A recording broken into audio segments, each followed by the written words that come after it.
So thank you for grouping here today. And one of the objectives of the group today here is to share candidly our challenges, share our insights into what is causing some of the challenges that we face, what is at the root of it. And since we are going to be outcome oriented today, also look at solutions side by side. So what are the challenges and what are the solutions that we perceive that we can take back? While as WireNet and as women here, I think we are focused towards individual learning, individual growth,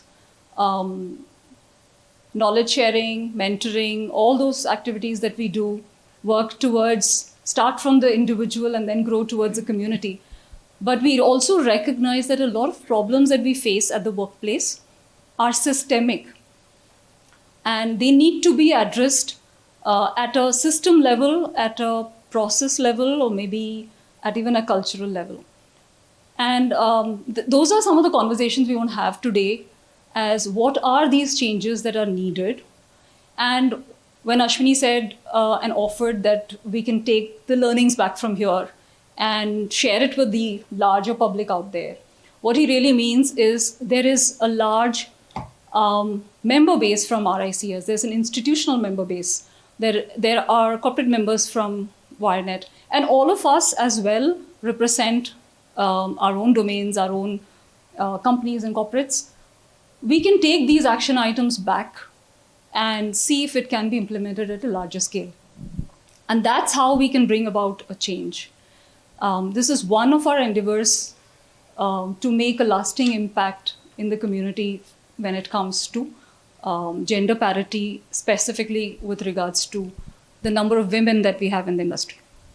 And we focus on what the problems inherently are in the system, what you faced, maybe from your experience, or what you see today around you, and what are the solutions and what solutions can look like for the future when you take into consideration how the market is changing, how your industry is evolving, how new technology is coming in, or the generational practices are changing or attitudes are changing. Keeping in mind all of those considerations, what do you recommend our solutions to be? We're all here.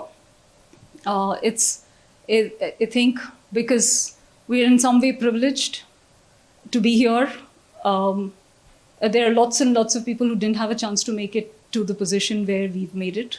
I just remind myself, it's more about me reminding myself because I repeat this very often, because it's a good thing to know that we are just 2% of our community in leadership roles.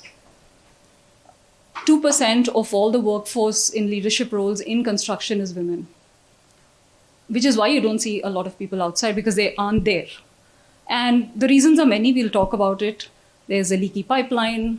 There is a problem at the entry point. There's a problem with visibility. There could be so many things. We'll talk about all of that. But all of us have the responsibility of remembering that we are representing the rest of the 98%, whatever is the missing percentage.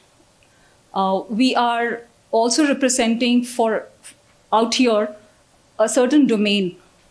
We have here, all of us are coming from various different backgrounds, not just educational backgrounds, but also we are representing CRE or design or MEP or projects, or cost management, or the developers, the corporate side, the service provider side. So we have various hats that you are wearing from a domain perspective. And I think this is a beautiful opportunity for all of us to share those as well. And so please do speak for the entire domain when you do.